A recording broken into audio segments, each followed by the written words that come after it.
Easy, steady, big fella. Come on. Well, big fella, big fella, big fella, big fella, big fella. Sorry, maybe I'm doing that too much. That's a song I rediscovered. Do you remember years ago I used to play that? I used to be very fond of it. Yes. It's a song called The Lone Ranger by Quantum... Sorry, it's called The Lone Ranger. Sorry, I was right the first time. By Quantum Jump. I kind of like that.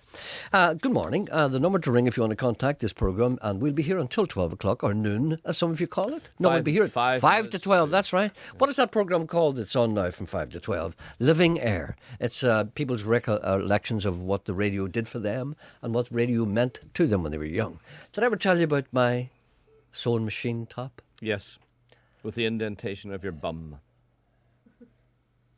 I wanted to tell it again. But you told us many, many times. That's down in my hallway, you know. Yeah, I know. Yes, we know. Whenever people visit my home, which you have never done, my lovely home, which you have never done yet, you've never been in my house. I've been at your front door several times. I wouldn't let you in. Yeah, I know. Someday... Do you know that, Janet? Yeah. I went down to collect them. I said, several occasions. He had to wait outside. I'll be out in a minute.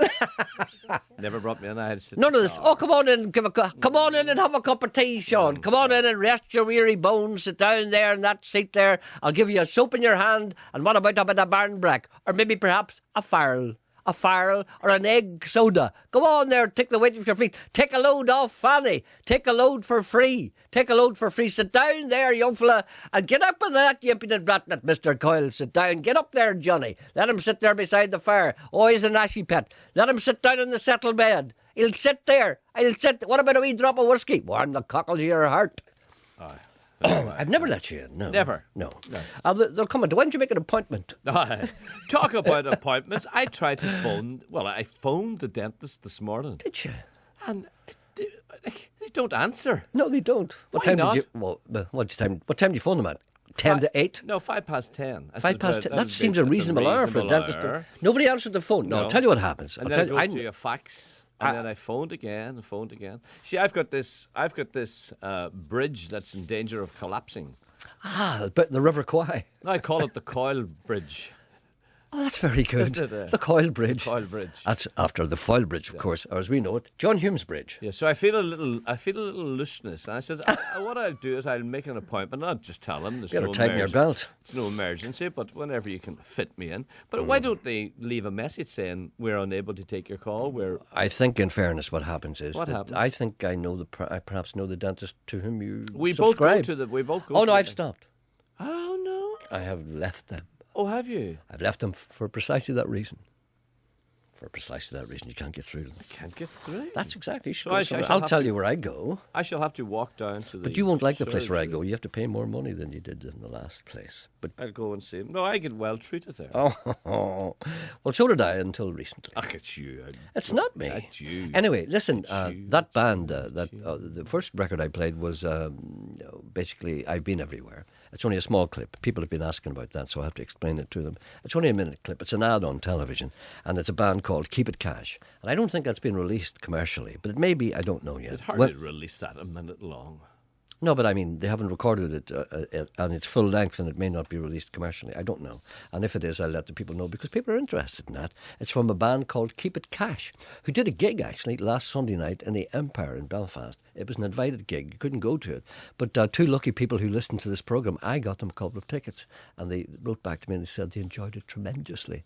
You see in your programme, you never send anyone anywhere good. Oh, I do? Not anywhere good, I mean.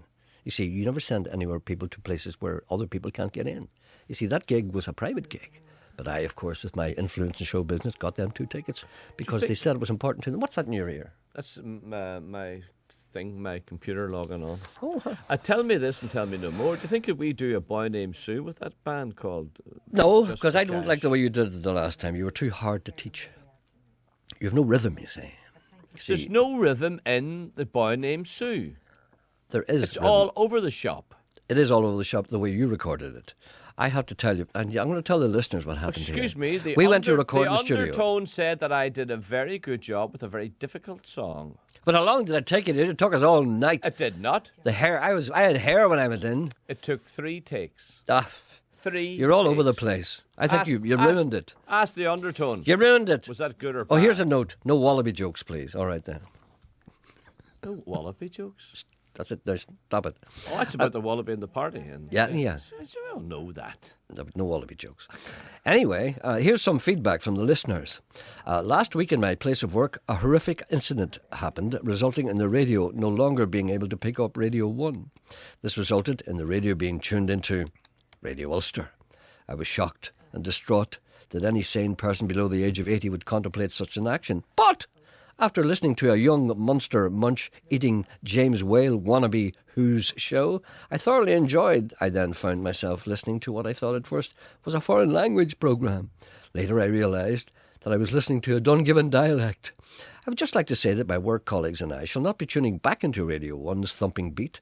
We shall be staying tuned to Radio Ulster. We're enjoying the crack too much. Please tell Mr. Coyle I have a remedy that will help him in his fear of pussycats. It will keep him safe and then at bay forever.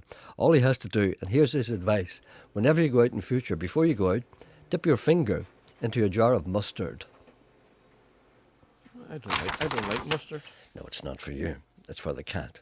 I know what you're talking about. Yes, the penny has dropped. Shush. It's the other end. No, I know what you're talking about. And he said the cat, once applied, the cat will go, meow, and will never run after you again. I have to catch the cat in order to do that. I know. It's not a problem if the cat is trying to catch you. Yeah. Understand what I'm trying to say here? The programme. What? The programme. What programme? That you made the whole world and his mother watch. Yeah, last night. Last night. Yeah. I didn't see it myself. I've recorded it. I'm going to watch it tonight. Did you watch it? You'll not get to the end. Why not? It's dire. Oh, is it? It really is awful. That is good. That means it's all right then. No, it is not. Well, I'll watch it today. Believe you me. I'll watch it. I struggle with it. And so the television critic in the Irish Times struggled with it too, so you're good company. Towards the end, I'm talking about maybe the last 3 or 4 minutes of it, I reached for the remote control and I said, I can't wait. That's a good sign. It means I cannot wait for this to end. It's bound to succeed. Listen. No, you'll find that you are wrong. Okay, well, I'll leave it open. You'll not watch it anymore. I'll watch it tonight. You watch it tonight and that'll be the last time you'll look at it. Okay. Right then. It's just over the top. All right then, but see, over the top is good. Too much of a good thing is wonderful. Who said that? Liberace. I've got a letter here from Seamus Heaney. He said, I'm a well-known, long-term football fan. I'm very disturbed at the proposed removal of Wayne Rooney, being a long-term fan of Accrington Stanley. He's written a poem. Will I read it? Please do. Well, it's called The Blighted Spud. What's wrong with Mr. Potato Rooney? The spud has turned into a loony. Notice the way this is rhyming. Yes. This is not like my previous work. I'm deciding to go down that rhymer route because apparently the onomatopoeia and the scansion is not what it should be in some of my previous work. So I'm trying to access the people and write a few lines that rhyme. So this is the best I can do. Poor Sir Alex is in a soccer plight. Could the spud have got the blight? See, we're referring there to the potato famine of 1847, otherwise known as Black 47. Once a famous granny groper, now he is a sad no-hoper. He seems now sadly out of place with his big King Edward face. That is not a reference to the monarch, of course, but to the actual spud. The King Edward, or indeed the Queen, as I prefer. Balls of flower, I do believe they're referred to as on the roadside. Have you walked along the roadside recently and you see these signs saying, Queen's balls of flower? Have you seen that? Balls of flower. And I said to myself, what onomatopoeia, what scansion, I say. Should he be a little bolder, brush the chip from upon his shoulder. One way I know to catch the blight is to frequent ladies of the night. Referring, of course, we won't talk about that. It's plain to see the spud isn't happy. Colleen, perhaps, should change his nappy. Colleen with her Tammy Wynette tan will stand by her potato man. Someone should give the spud a poking. This ain't no time for tatty hooking, of which I am not unfamiliar. As a matter of fact, when I was taking breaks from St. Colum's College... By the way, did you go to St. Colum's College yourself? I did not. Did you not? Well, neither did I, actually. Which means we've lost out on life, I do believe. We're not in any books written by... What do you call the little man who writes books about people? Get over it, I say. People went to St. Colum's College. Yes, get over it. If you've been to school and didn't like it, get over it. You're 65 now. It's time to move on. This ain't no time for tatty. I, of course, hoped tatties during the summer holidays with my pen in my fingertips. I often went to Scotland to bring in the hay. Anyway, Spud, I thought you were much bigger. Let's hear you cry, come on with the digger. What do you think of that? That's good, isn't it? That's a breakthrough, I think, for me. Susie's got a key and she's gonna make it easy to stay up tonight. Sipping anything but water with her face getting hotter. It tells me that she feels alright. I met her at a show, but I don't think she knows our faces kind of blur sometimes. Sucking on a lemon, wipes it off in her denim. I think she thinks she's fine. She's acting like she runs the police now.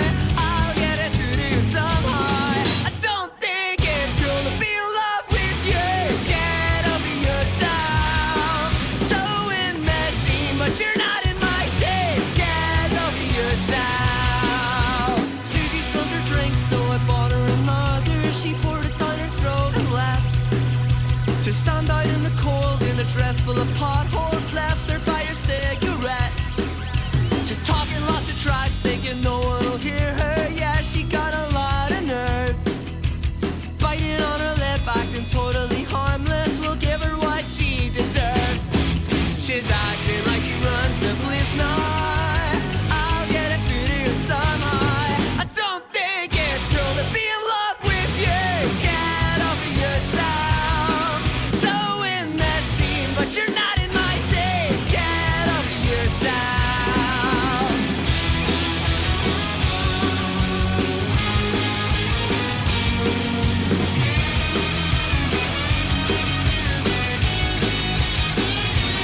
I don't think it's cool to be in love with you. Get over yourself. So in the scene, but you're not in my team. Get over yourself. I don't think it's cool to be in love with you. Get over yourself. So in the scene, but you're not in my team. Get over yourself. That's John Darcy. That is his new single. That is his new single. It's called Get Over Yourself, done by, is it Terry Hurley? Good Vibrations, yeah. That's the label it's on. A dog missing. Oh, no. Oh, yes. I'm afraid so. This is the harsh realities of life, and if we weren't here to deal with this, many people would be heartbroken. I'll just read this. Any chance you could put out an ad for a missing dog? She disappeared from the Four Winds, Belfast area on Monday night. She is a black Staffordshire with a tiny bit of white in her chest and has a lump on her back. Sounds like you. Her owner, Buddy, is missing her owner, Buddy? Oh, sorry, her owner, Buddy. I thought her owner was called Buddy. Her owner, Buddy, is missing Is he her... referring to you? I don't know. Buddy? No, there's no comma there. Her owner. Her owner, Buddy. That's an odd thing to say. Would you call yourself an owner, Buddy, if you were an owner, Buddy, of a dog? You never hear people saying that. What about you, buddy? I've never heard that outside of America. Buddy? I haven't heard that. Do people say Buddy here? Hey, Buddy. I know one man who refers to people, and he's known as Buddy. That's what his nickname is. Buddy. Yeah. And he says, hello, Buddy. Yeah. Uh-huh. Well, that's why he's called Buddy, because he calls everybody Buddy. Buddy. He obviously went to too many cowboy movies, or American movies, or maybe he lived in America for a while. We don't know. No, I know that, yes, he was involved with Americans. That worked in the American base here in Derry, Stoke, Londonderry? No. Do you remember the guy who... No, I better not talk about that.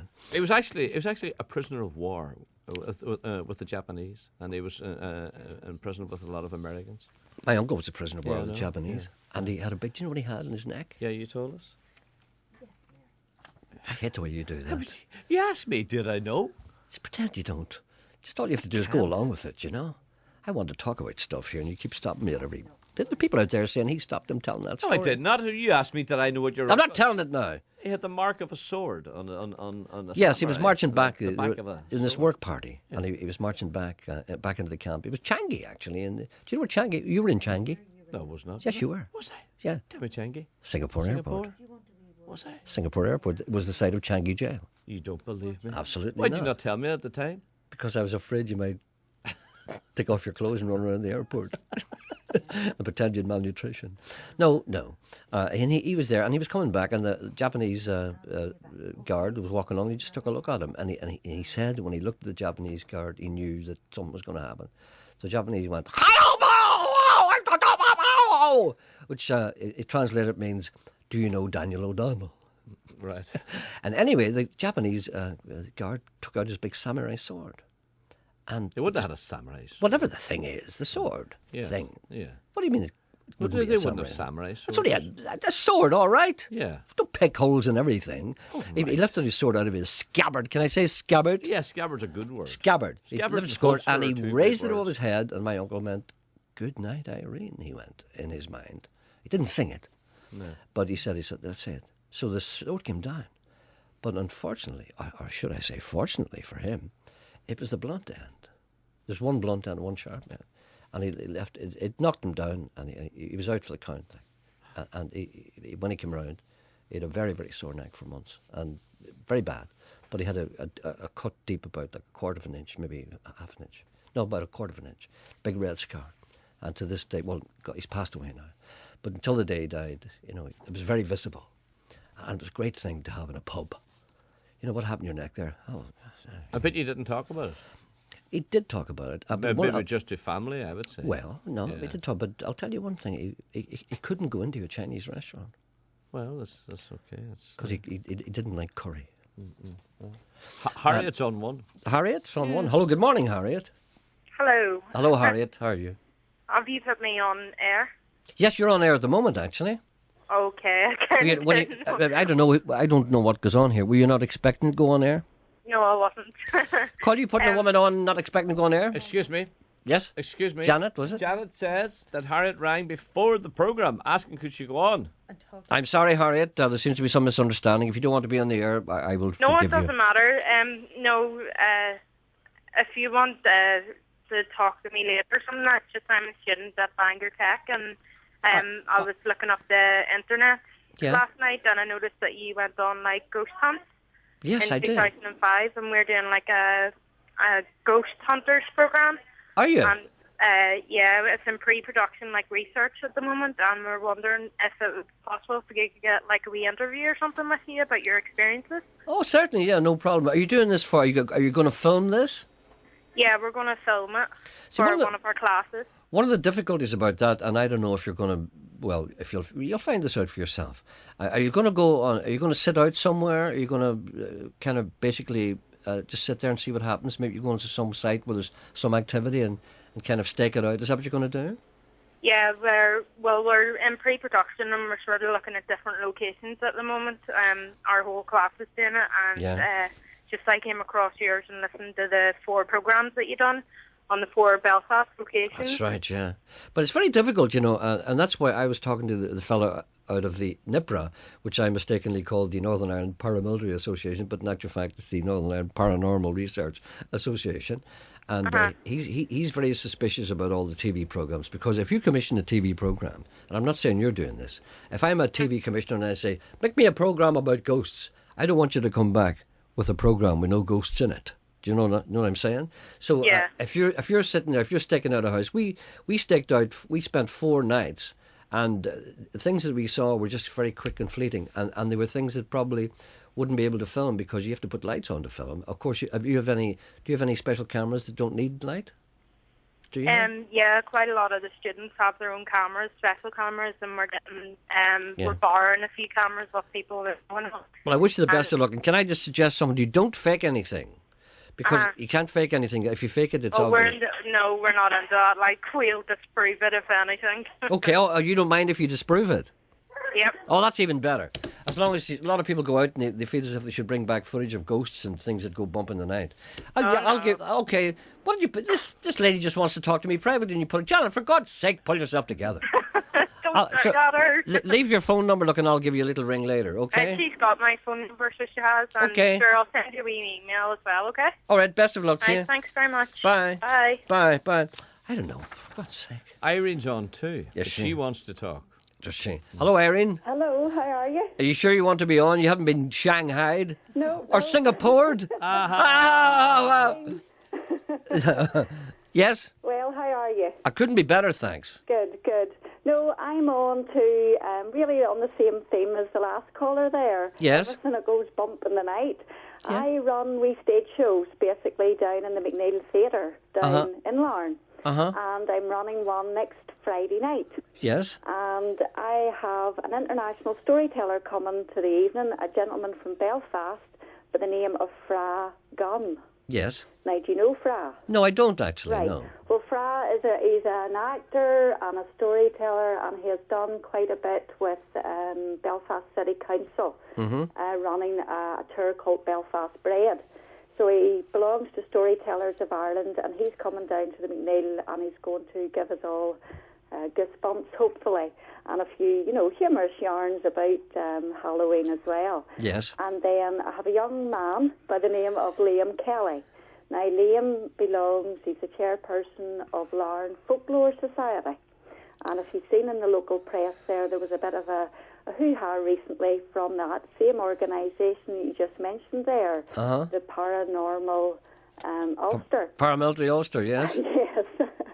They basically were in Larne Museum, and Liam hosted them for the evening, spent the night down in the museum, and they believe there are a few ghosts down there. Oh. So Liam's a very appropriate gentleman to compare this show, and he'll obviously give a few yarns about the Okay, so local when's the show on? It's on Friday the 29th, next Friday night in the McNeil. Yes. And it's £10 a ticket, and you can get those either from Larne Leisure Centre or from Sounds Good Music, which is a local music shop in Dunluce Street in the town. All right then. Are you a believer yourself? Sorry? Are you a believer yourself? Well, I think there's something there. Oh, there definitely is. Oh, I do think there's something there, but I have to stress this night we're not going too dark or too deep. It's a bit of like. Oh no, go deep, go dark. No, we're no Ouija boards or anything. Oh no, not the old Ouija boards. I was not a believer, but then I became one overnight. Oh, yeah. And I literally mean overnight, because I saw things that would make your flesh crawl. Oh, it's great. I loved it. It's exciting, and it's something that you don't understand. There's no explanation for it. Well, I think that's part of the attraction, isn't it? You know what somebody said? Do something that scares you every day and you'll live to be 100. Anyway, the best of luck to that with you. Thank you very much. Can also just say it's a local young girl by the name of Zolene Maybury. Yes. She's heading up the music.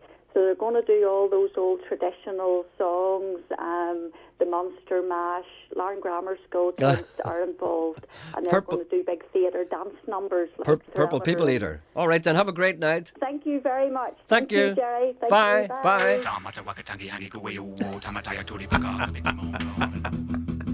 The man who plays everything twice. I know. Jenny's ticking off her 14 rings, 'cause she's got her eye on more important things. She likes it when you talk about the pop charts, can't talk about much, but she's got a good heart. She's gonna go far, she's gonna be a superstar. She's a pop-tart, she doesn't have smart, a grade A and miles, don't need a girl's got class. Got no money, but you can't buy funny. I knew from the start she's a Pop-Tart.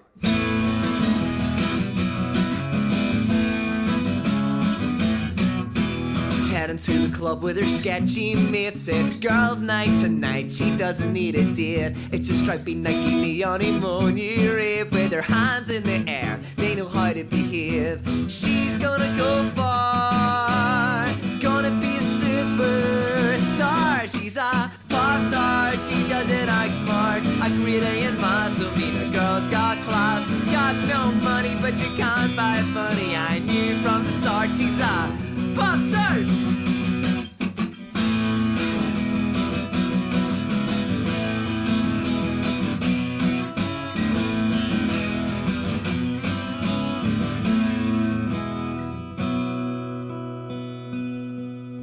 Dad got her a job in the shop next door, but it's no more late nights, she's turned into a bore. Her friends all say quit, but her pride won't leave. She's got a plan, she'll get fired next week. She's gonna go far, she's gonna be a superstar.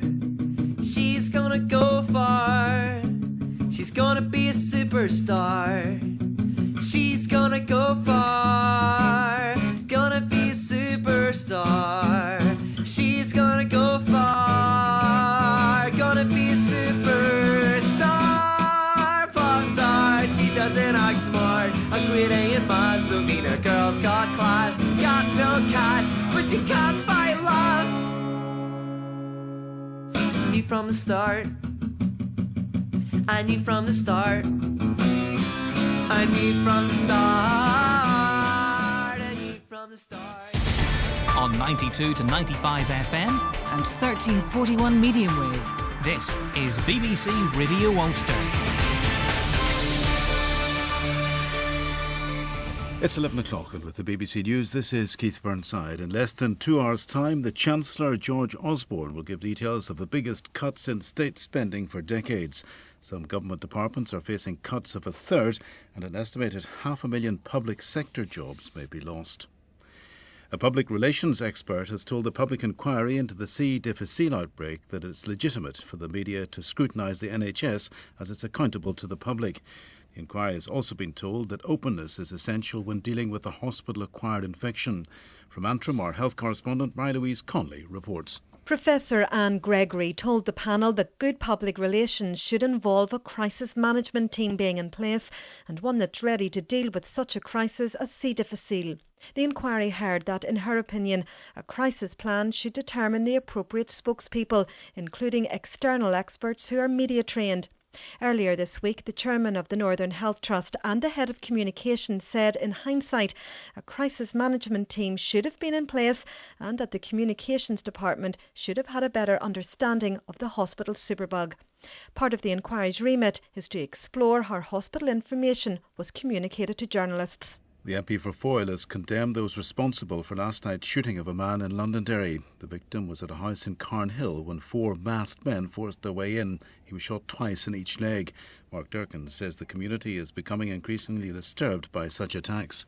It's horrific when we get incidents of this nature. Like other recent events, it really creates a sense of us being brought back, the community being brought to images and incidents that we thought were in the past. They should never have happened, ever. But people just see no justification for anything like this now and are just very worried. A large percentage of people in Northern Ireland don't feel engaged with the Assembly or Executive. That's the conclusion of a public attitude survey commissioned by the Assembly itself. Just a quarter of people are satisfied with the Assembly. 38% of those surveyed describe themselves as being dissatisfied. The weather now with Cecilia Daly. Bright, though chilly today, with a scattering of showers over northern and eastern counties. Most southern and western areas will be dry and bright with the best of the sunshine. Cold in the northwest breeze with highs of just 9 or 10 degrees. Tonight, skies will become mostly cloudy and there'll be some rain for a while too. Not as cold, with lows of 4 or 5 Celsius. BBC News. BBC Radio Ulster. Travel news. In Maghera, the Turgarville Road remains closed for roadworks. Traffic there is being diverted onto the Kilray and Culnady roads. Motorists in Uri should be aware that new traffic signals are in operation at the Camlock Road roundabout. Looking ahead, and the M22 motorway will be closed northbound between Junction 2 at Ballygrooby and Junction 3 at Moneynick Road. That's from 9 o'clock tonight to 6 o'clock tomorrow morning. And at Belfast International Airport, the 1:05 EasyJet arrival from Malaga has been delayed until 1:30. Michael Bedwell reporting. Travel news on BBC Radio Ulster.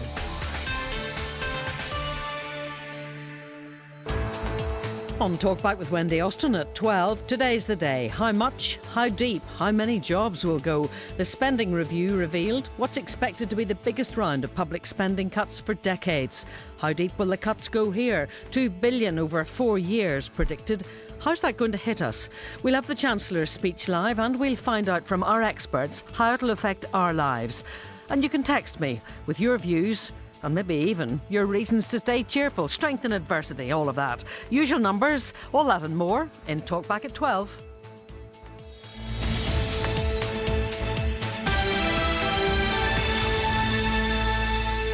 Why don't they just wait until the cuts are announced instead of talking about them this last 2 or 3 weeks and on about them? Why don't you just wait until they're announced?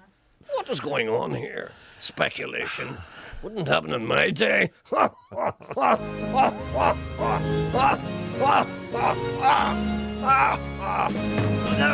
Oh, goodness. Pop, pop, pop music. Pop, pop, pop music.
Oh, I've just dropped in to see you all.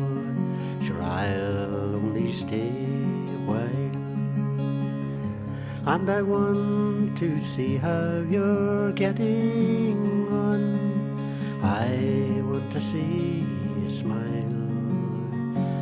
Oh, I'm happy to be back again. Just to greet you great and small. Ah, your hearts are like your mountains in your homes of Donegal. Oh, I love to see the happy faces smiling at the door, and the kettle bubbling on the crook as I step up your floor. For soon the teapot is filling up. Sure, my cup is far from small. Ah, your hearts are like your mountains in your homes of Donegal. Oh, I long to sit along with you and while away the night with tales of yore and fairy lore beside your fireside bright. And then to see prepared for me a shakedown by the wall. There's repose for the weary wanderer in your homes of Donegal.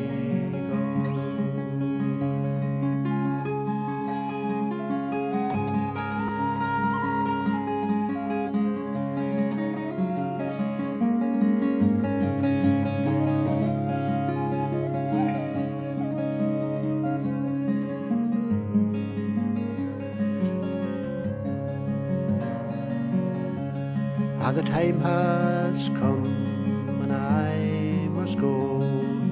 I'll bid you all adieu. For the open highway will call me to do the things I do. And when I'm tramping far away, I'll hear your voices call. Please God, I will return someday to your homes of Donegal.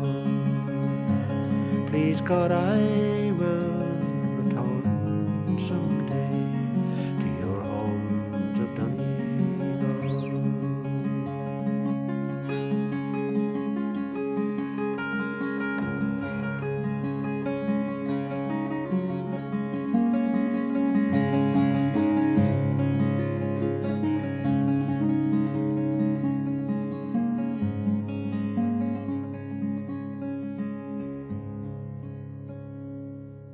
That's Sean Donnelly. That's the Homes of Donegal in what my opinion is the definitive version of that song. And before that, well, I'm sorry. I also like Paul Brady's version, but those two.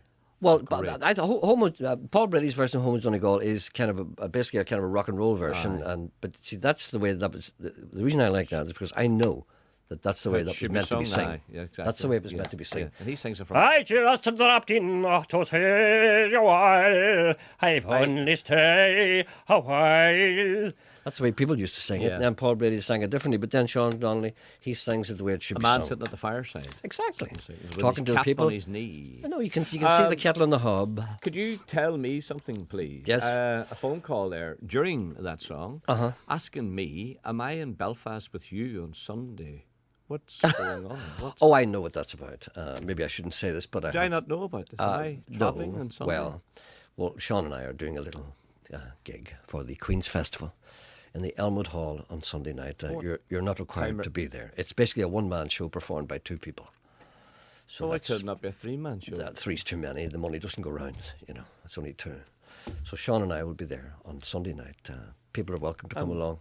The Elmwood Hall, part of the Queen's Festival. There's great demand for tickets. Michael Palin's looking for some. But I'm not welcome. You can have a ticket, of course. Ring the festival office and they will sell you a ticket like any other person. And I'd love to have you in the audience heckling, because that's what you're good at. Here's something. This programme nearly caused a domestic incident in a man's house the other day. This is the story. I hope you're keeping good, says Patricia. My husband and I were listening to your show yesterday morning in the house of our son's future in-laws to be. Right? We were having a late breakfast. Your show was on in the background, and we were half listening until some woman rang in about a kangaroo looking into the back of her car whilst a couple, I think her name is Mary, was, and I quote, preparing to indulge in a little, how's your father, is your mother still working, in the back of her boyfriend's car. Silence fell at our table until my husband could not keep his breath in any longer and exploded, spraying our hosts with a combination of porridge milk and his dentures. Our host wife just sat there with the milk and the porridge running down her face, and would you hear this? Until she opened her eyes and saw my husband's dentures sitting in her cleavage. Do you think you've ruined my son's chances? I'm sorry, Patricia. It was done inadvertently. These things do happen. You see the things that happen. You don't know what happens. What was the song before the news? I've been asked to ask you. The song before the news was... seems so long away. Oh, it was called John Darcy, a song called Pop Tart, which was the... he's got a new single out, and there's 3 tracks on it. One is called Get Over Yourself. The other one is called Pop Tart. The other one is called Teenage Meltdown. Excellent stuff. Just before you... There's a call for you, but just before you take the call, can I just... I just dropped in to see you while I'll only stay a while. I want to see how you're getting on. I want to see you smile. I'm happy to be back again. I'll greet you one and all, 'cause there's no place there on earth just like the homes of Donegal. That's lovely. You sing that with a lot of feeling. It's great, so it is. Now tell me, just before you go to your call, or no, could you give me the opportunity, please, on behalf of Janet and myself? Stop flapping your fingers like that. It's very, What? Clerical? Yeah. Is it? There's another word we don't use here. Yes. Anyway, go ahead. I would like to take this opportunity to thank Eileen Rolson for the chocolates that she left in for the staff. Eileen, thank you very much. I have them here. I'm taking them home immediately after the programme. Eileen left them in for the staff. They're heroes. Yes. So Janet and I haven't got any yet. No, that's because I haven't given them any. I'm keeping them and I'm bringing them home. I'm going to consume them in my own home, in the privacy of my lovely home. Mary. Surrounded by my lovely furniture. Mary's on one. Is she? Hello, good morning, Mary. Good morning. Oh, listen, sorry, Mary, if I may interrupt you for a second. I'm supposed to talk to a gentleman called Joby Fox, right, about the Belfast Fringe Festival. I left his phone number upstairs, so if Joby's listening, will you give us a ring? Will you take his call if he rings you? Okay, right. I have it. You have it already? Yeah. Oh, excellent. Hello, good morning. Sorry, what's this lady's name again? Me. Mary, sorry, Mary, I have to write people's names down. They just flee out of my head. Mary, sorry about that. I interrupted you. You were just about to speak. I'm from Balachi. There's no need to be ashamed of yourself. It's all right. No. Go ahead. I was wondering if you could play Barry Fleming singing Guiding Light. Guiding Light? Yes. Well? You played it a while back, and I was waiting every morning. I'm a pensioner here. I was waiting every morning to hear if you would play it, but no. Well, but now, I don't know of any relation to Tommy Fleming, which I love. None whatsoever. None. None whatsoever. Aye. No relation. No, I'll tell you the thinking behind me not playing it. You see, he's got an album coming out, CD. It's his first CD coming out, and it's not available yet. It's not. It'll be ready very, very shortly. So I've decided not to play any of his records until it comes out. Oh. Because there's no, what? Do you want it? Do you not listen to me when I'm talking? I'm saying I've decided not to play any of his records. Yeah, but you've only decided not to play it because you haven't got it. Yes, that's right. Well, I could get it within 5 minutes. Well, all right then. Good on him. Good on him. So I can get it for you. Get it for you, surely. Good on him. Yeah. But I've just explained to that lady why perhaps I haven't been playing a lot of Barry Fleming recently, because This new CD is coming out soon, and it's going to be a very popular CD, and I decided not to play anything because there's nothing worse than playing a record and then people ringing up and saying, oh, that's good, what is that? And then you tell them what it is. Oh, can you buy that? Oh, no. You know, there's nothing worse than that. Although he's got a website, and you can Google him, and I'll play that for you. Yeah, do you like that, do you? Sorry? Do you like that song, Guiding Light? Oh, love it. Right. Love it. Okay. All right, then. Can you play it today? Well, Mr. Coyle is going to get it, but I see he's still... Man, he hasn't moved yet. If it wasn't for that man Coyle, I don't know what you would do. Well, when do you want me to go and get it? I played it yesterday on the Wee Show, by the way. I never heard any of it. That's sad. No. So when do you want me to leave my post, Mr. Anderson? I'll leave it now. As far as I'm concerned, don't come back. Well, can I give you some information before I go? Please do. Whenever you and Mary are finished your little conversation. Yes. Joby's on too. Joby's on too. Okay. Right, Mary, thank you. That's great, Jerry. The man will play that very soon. That is great. I listen to you every morning. God bless you. Wouldn't miss you. Where's Mary from? Wouldn't miss from Balachi. Balachi, oh yeah. Yeah, we said that earlier. But I didn't hear. I know, but that's because you're not listening. It's all out of the way. Okay, thank you. Oh, thanks, Jerry. Bye. Bye-bye. Bye. Great show today, Gerry, said James. I was gently perusing for a specialty magazine in my local newsagent one lunchtime. I was reaching up to the top shelf when I stumbled and fell on the second shelf. I happened to stumble upon a fine image of a man gracing the front cover of a certain Northern Ireland celerity publication. That probably means celebrity. He bore an uncanny resemblance to a young George Clooney, but I can't put a name to him. Any suggestions? Well, I don't know who that might have been. Probably Julian Simmons. Joby Fox, good morning. What about you, Jerry? You keeping well? I'm fine, Joby. I was going to ring you earlier on, but I lost your number. Fair play to you, Jerry. But you're going to tell me about something that's going on, the Belfast Fringe Festival. What's that? That's right. The Belfast Fringe Festival is the alternative to the Belfast Festival. Oh, I'm appearing at the festival myself. Oh, we don't want to, take away your crowd, Jerry. There, Michael Palin's looking for tickets. There's a conflict of interest here, Jerry. I understand. Are you not? No, seriously, are you not running hand in hand with the festival? We are, of course. Yes, yeah. We are indeed, and it's a testimony. That's sort of to cooperation. There wasn't a whole pile of money to do it, and it was just acts getting together and different artists and stuff like that. Jerry, can I say that your Hills of Donegal version there, I think, is the definitive version, to be honest with you? I think so too. Definitely. You agree with me, I can tell. Yes, absolutely. I think you should record that, Jerry. Oh, no, it's already been recorded by Sean Donnelly. No need for me to do it. I thought your version there was wonderful, Well, you see, mine is from the heart. He only does it for money. The feeling that was in it was incredible. But we're the 23rd, this Saturday, I'm playing with the Inishowen Choir. Yes. At Bank Square in Belfast. It's the Presbyterian Church down there. I lead an initiative called Folktown, which is kind of a little kind of unique part of Belfast, and we have a wee community down there among the pubs and the two churches, the Catholic Church, the Presbyterian Church, and we're putting this event on as part of the Fringe Festival. So it starts at 8 o'clock, and it's a 2.5-hour show, and everybody's welcome. And if you need any more information, you'll get me at jobyfox.com. Joby Fox, JOBYFOX.com. And by the way, Jerry, I wrote Annie George's Only Hit Belfast, so I think you like that song. I do indeed. You wrote that, did you? I wrote that, Jerry. Yeah. Oh, for God's sake!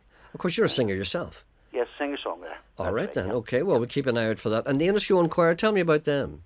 Well, the Inishowen Choir, they've been about now for the last few years. They've done Glastonbury. They've done festivals out in Europe and stuff like that. They've played along with Duke Special, the great Duke Special. That's right. And Boy Vance and people like that, So I'm just they blazed the trail there a little bit, and my material is kind of acoustic based stuff, and it's working really well. I was up in Donegal there, and I had a rehearsal with them a couple of nights ago, and it sounded really brilliant. So. All right, then, good man. So we look forward to that. That's on. Did you say Friday night? Sorry. Saturday night. I'm sorry. Saturday night. The 23rd at the Presbyterian Church at Folktown. All right then. Belfast. Okay. Good man. Look after Joby Fox. Thank you. See you, mate. Bye now. Bye. Bye.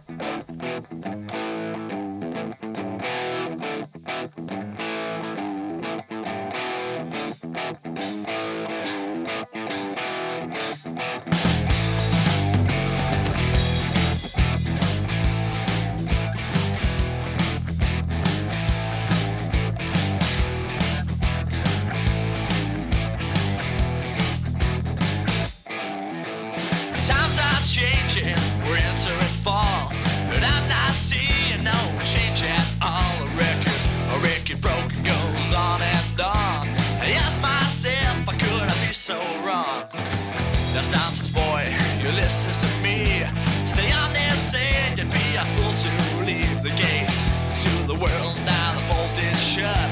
Somebody release me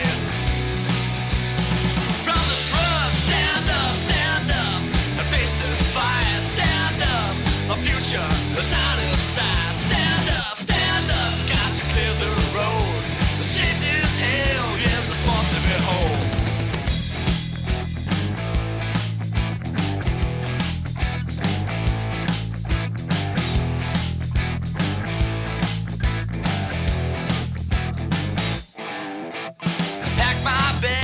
To hit the road, city to city, no fixed up boat. Playing 1 to 100, no, I didn't care. For once in my life, my soul was sitting out there. Stand up, and face the fight. Stand up, the future was out of sight. Stand up, got to clear the road. Escape this hell, yeah, let's force it home. Stand up, and face the fight. Stand up, the future was out of sight. Stand up, you've got to clear the road. Escape this hell, yeah, let's force it home.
That's Circadian from Crossgar.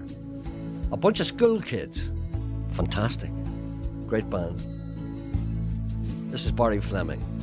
I don't know if you can hear me. Don't know if you can see me. But I'm needing you. Just to take away the feelings that are holding me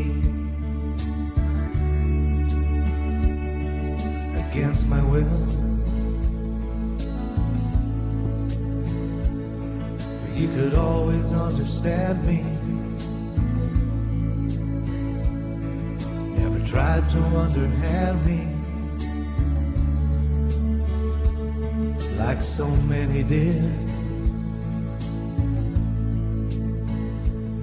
Just to have of you something simple to believe, like a memory,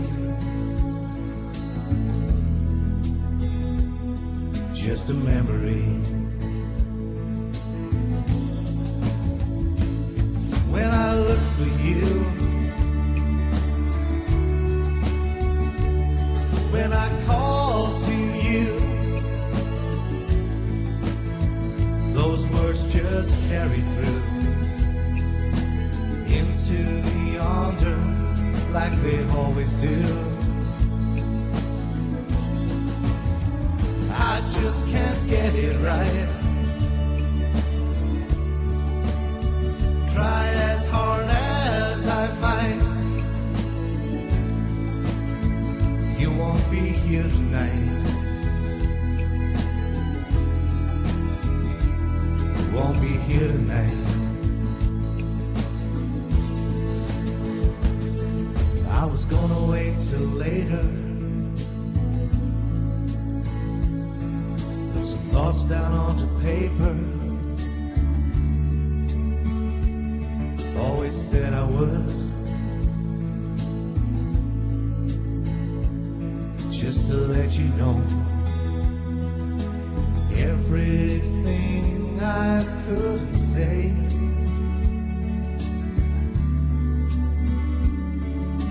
Yesterday, I'll go on with what I'm doing on a train that isn't moving or going anywhere. You were the fire in me, the power to be what I could be. You were next to me when you were next to me. Now when I look for you, when I call to you, those words just carry through into the yonder like they always do. I just can't get it right. You won't be here tonight. You were my guiding light. Wish you were here tonight.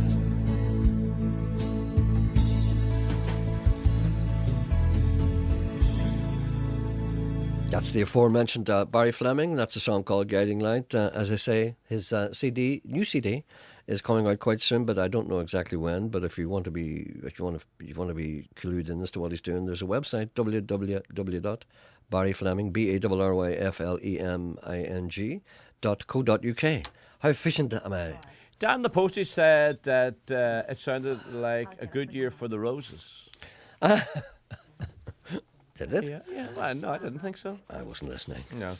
You were talking to Joby. Yes. Bill, who's a Belfast man, said, rings honestly to find out where is Bank Square, where the choir are playing. Bank Square? Yeah, well, that's that big open area down beside the Clack. The Clack, beside the Beside Albert. the Albert Clack. Is that around Bank Square? Yeah, Bank Are Square. you sure? No. I see. I'm not sure. No, you see. Maybe perhaps somebody that's what could it should be called. If See, it's not we're country people. Yeah, What do we know? Well, Bill lives in Belfast all his life and never heard of. Doesn't know where it is. We're culchies. I imagine that's that big open space beside what used to be a bank. All the banks are all empty now, I suppose. I don't know. Is it down beside the Clack? I don't know. Maybe somebody would give us a ring and tell us. A great show yesterday, kid. A great show in which fearless, intrepid, investigative reporter Gerald Michael Anderson, also known as the General Medical Association, exposed the shameful, sordid mess known as Catgate. Justice has been done, said Tommy My Cat. Tricky Dicky Coyle takes his place with Mary Bell, the woman who put her pussy in a wheelie bin. Were you covering that? All right. You'd have done that. Don't be hard on that eyebrow, I said. Coyle suffers from pussyphobia. When he was just a young Thaddeus, a cat jumped into his pram and stole a half a gallon of buttermilk that infant Thaddeus had secreted under his pink pillow. I will not condemn that cat, said Tommy. There but for the grace of Gandhi go I. Later, Jules Holland looked in, and we both looked on sadly at little Tommy crooning, "Moonlight becomes you, it goes with your hair." I picked up a HB pencil, drew 2 chairs near the table, and sat down with a sob. "Sit down, Tommy. I want to talk to you." "What about?" said Tommy. "I want to tell you about the birds and the bees." "Tommy, lad," I said, "I won't always be here." "I should hope not," said Tommy.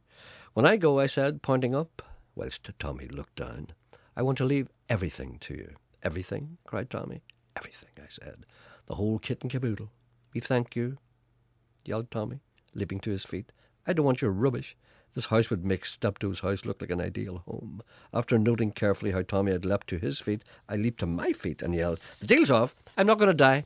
I'll outlive you, Tommy, and dance in your grave." "Good," screamed Tommy into my face, "because I'm getting buried at sea." More heated words led to violence, and soon Tommy and I were sharing an ambulance on our way to casualty. All night both of us yelled, "Nurse, nurse, the screens," but not one angel of mercy brought either of us a film projector. The cuts and bruises in the health service are really starting to bite. "Thaddeus, put the cat down, Thaddeus. Put the cat down, Thaddeus. Put the cat down, Thaddeus. Put the dog down, Damien." Maria's 17 and she's partied out. She's dead in her eyes and there's nothing to shout about. To shout about. She's old for her age, oh, you know that's for sure. A little afraid and a little more insecure. To shout about. I don't even know what she's left to do. She took her teenage years and now she told right through. There's nothing left for her to hide.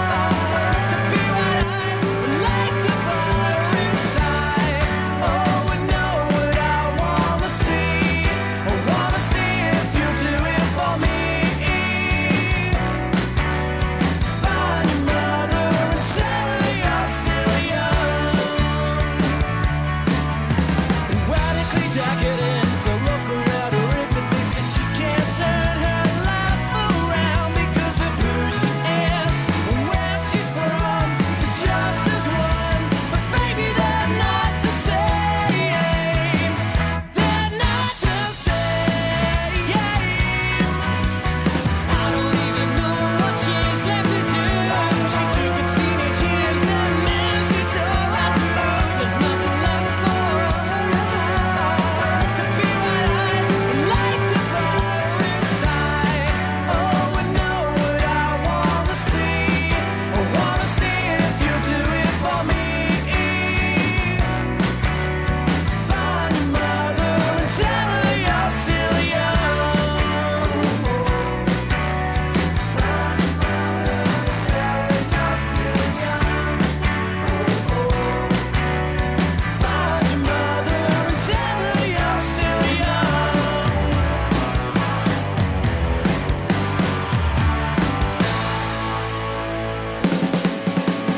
I don't even know what she's left to do. She took her teenage years and now she told right through. There's nothing left for her to hide. To be wide-eyed and like the fire inside.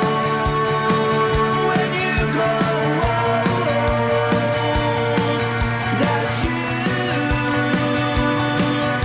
were never even young.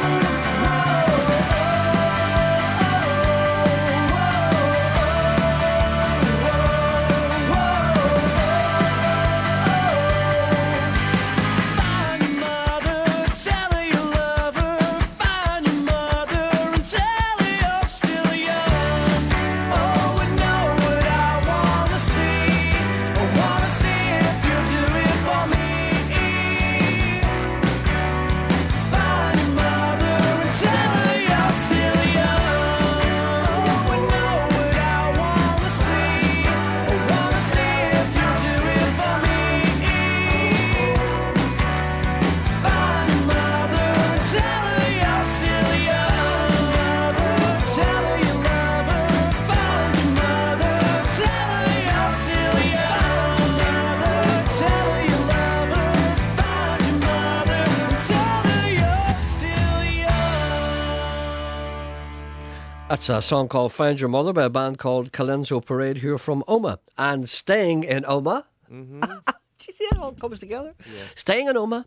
On Saturday evening we heard faint mews coming from the corner of our garden. I found a little kitten. It was cold and very hungry and was told by neighbours it had been crying all day until we came home at 8 p.m.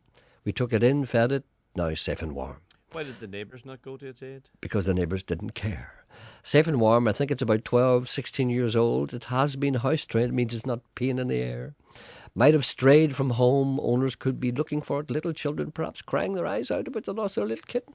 Found on the Arleston Road in Oma. That's from Andrew, who lives on the Arleston Road in Oma. You see, there are some people out there who have a heart and not a gaping hole where their heart should be, not a horrible abyss of emptiness where their heart should be, such that vacuum that's in the middle of your chest.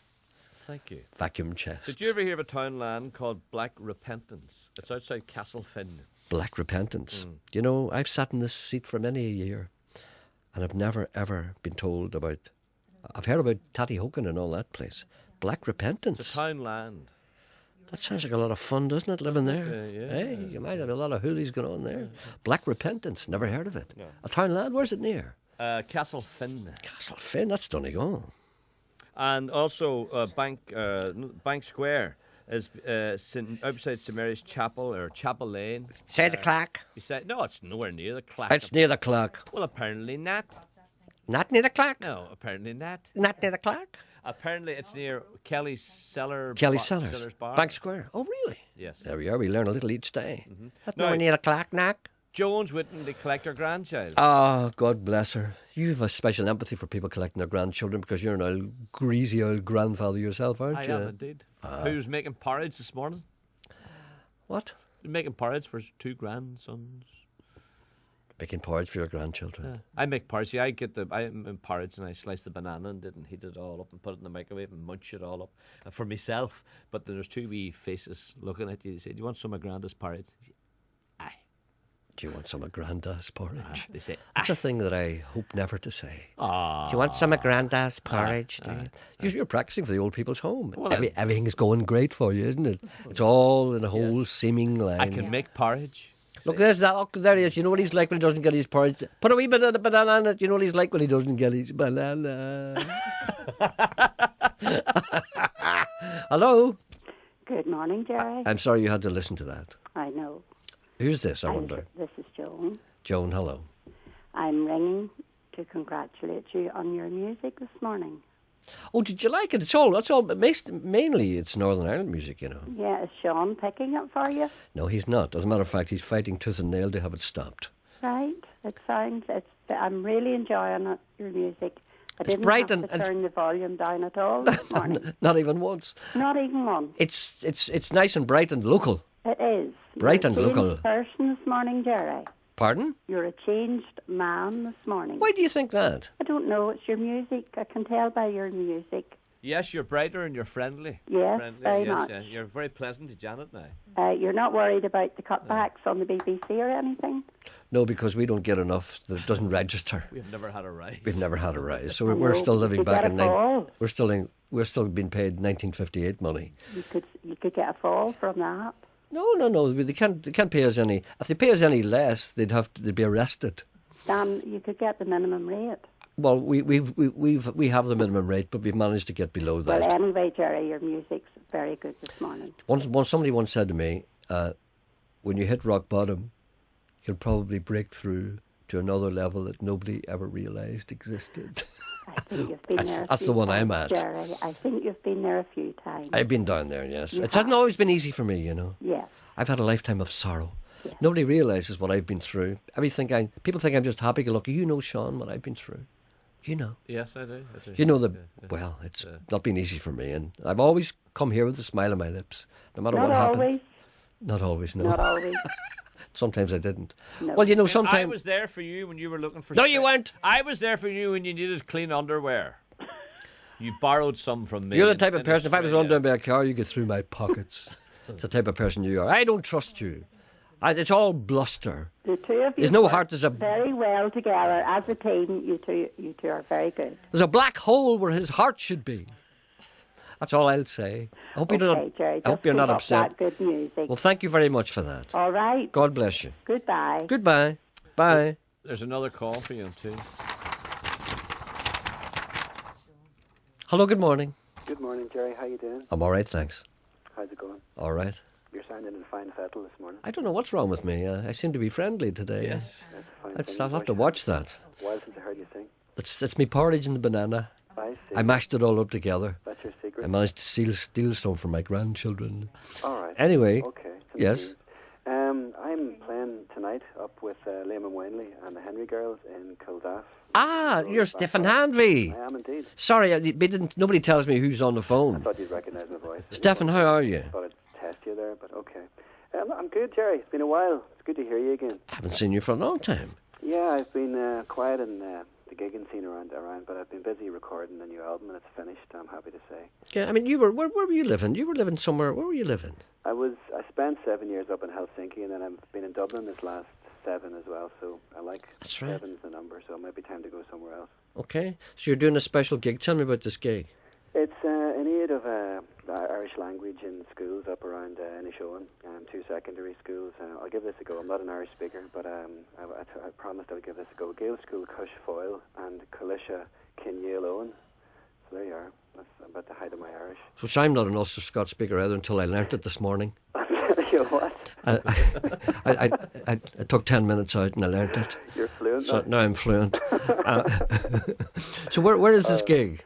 It's in McGrory's in Kildare. When is it? It's tonight at 8 o'clock. Oh, for God's sake. I wish I could go. Because I'm always down there. It's a great venue, that. It's in County Inishowen Peninsula, of course, very far north, for the benefit of the people who are down in Belfast. But a lot of people in Belfast go up there at the weekends. Well, they used to anyway, before the credit crunch. Everything. Do you think about Donegal? I find nobody's told anybody in Donegal that there's a credit crunch, and nobody has told them that the euro is not worth as much as it was before. Is that right? You go into a pub up there and you get a hamburger and they ask you for 25 quid. Maybe I should tell him. No, tell them it's the whole world is starving. Get over it. But it's very dear up there. I'm not talking about McGrory's in particular, but excuse me, did I say something funny? No, Janet said something to me. What did she say? Nothing, sorry. Come on, what did she say? Go on. No. Come on. She just said, does he need a spade? What? Janet said, does he need a spade? Oh, digging a hole. You're right.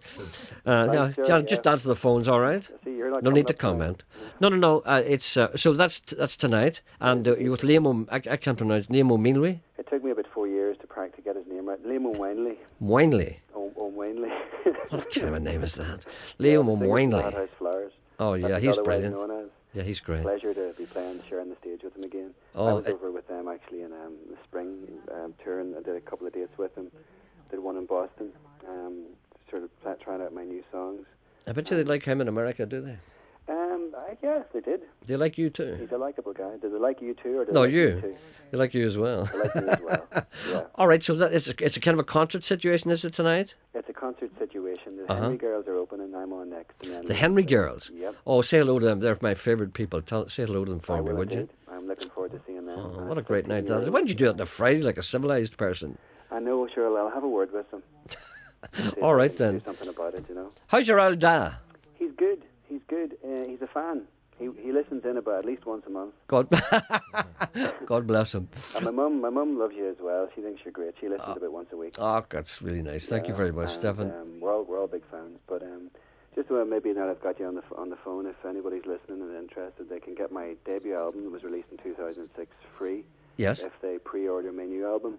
Yes. And I got to work with lots of really cool people on this album. I worked with Tori Johansson, who is the producer of the Cardigans, and the Pappenfuss brothers again, and Liam O'Winley actually. He's on the record this time around.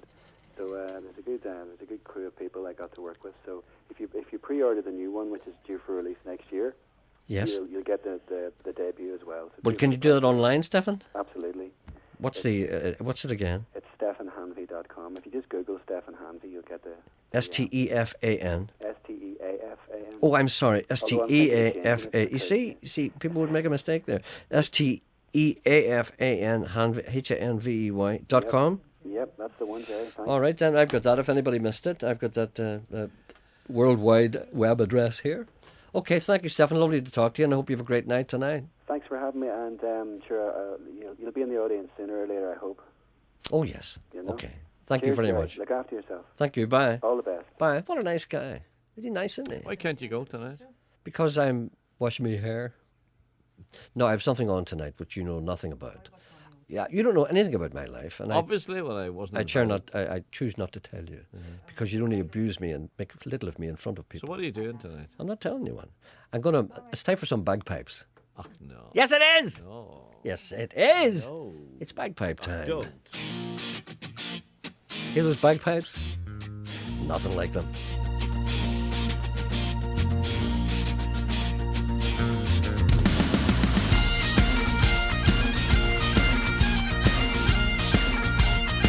You know what you're like if you don't get your bagpipes once a day.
That's Music for the Kilted Generation. That's the black, what do you call it?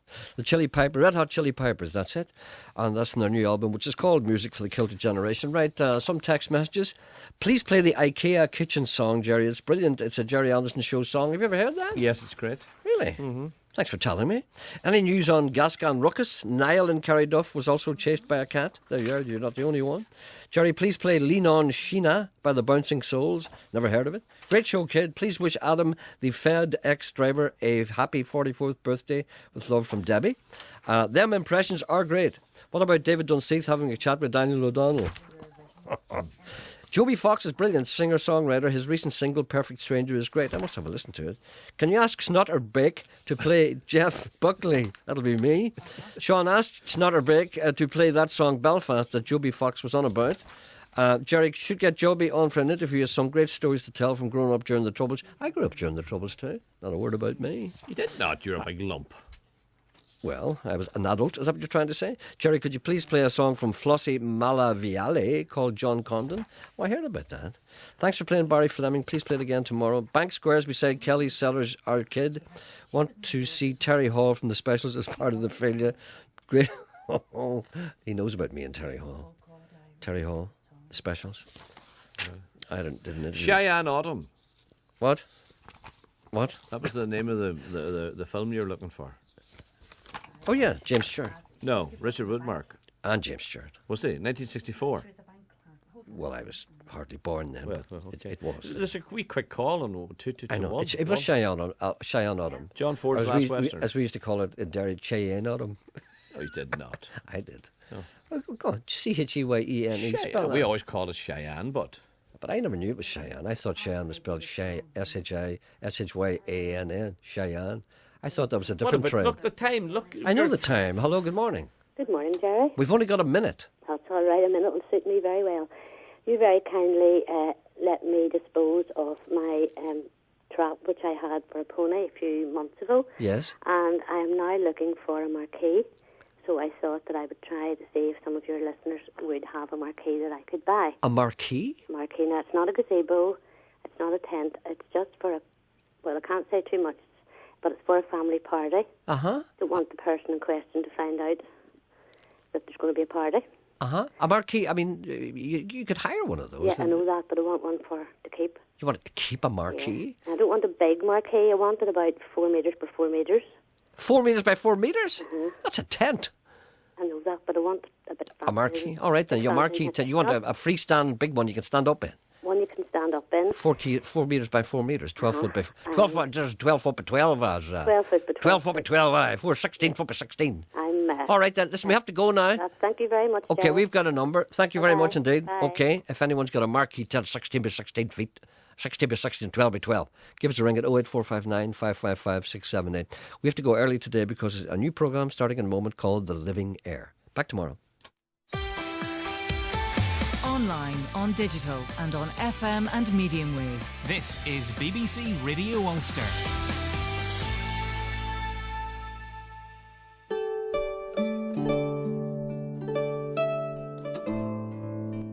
And now it's time for The Living Air, our series featuring memories of radio listening from a wide range of guests.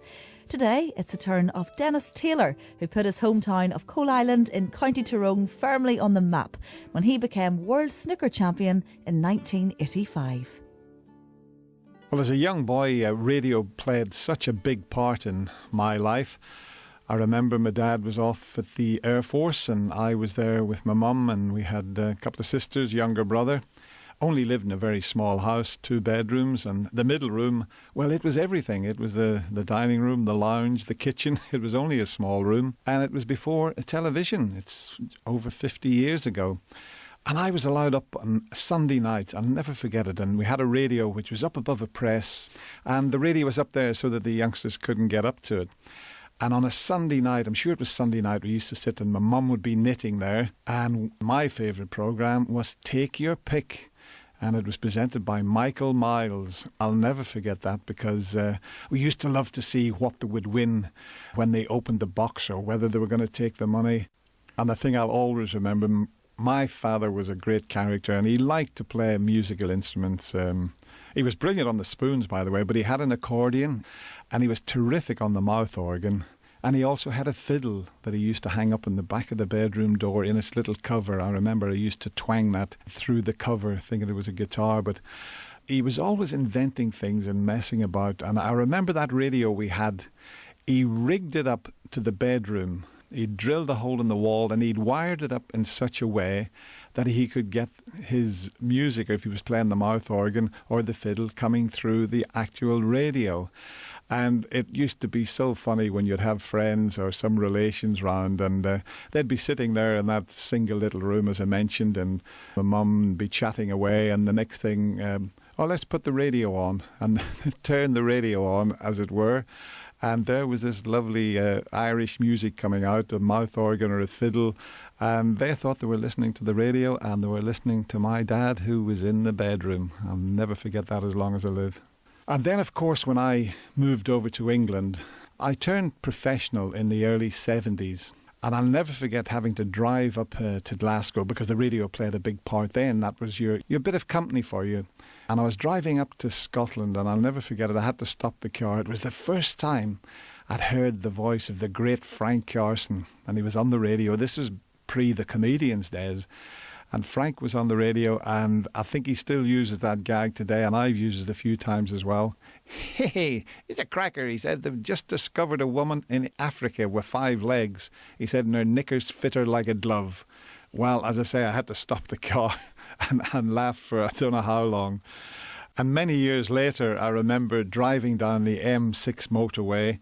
I was listening to a radio station from Merseyside. There was 2 presenters on, and they used to have schoolboys on, and one would be an Everton supporter and one would be a Liverpool supporter. So the question would be asked, and whoever shouted first, they would say red or blue. So whoever shouted first got to answer the question. And I'm driving along, and the question for these 2 school lads, what is a juggernaut? And the little lad shouted, red. So they said, yes, you were first, so what is a juggernaut? And I'll never forget the answer he gave. He said it's the thing that Jason had with him when he was looking for the golden fleece. And that just tickled me so much, did that. Radio has played an awful big part in my life, and to this day I really enjoy listening to it.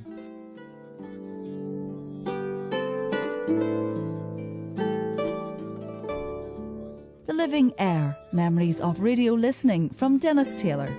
Tonight, just before midnight, you can hear the County Antrim actress Olivia Nash.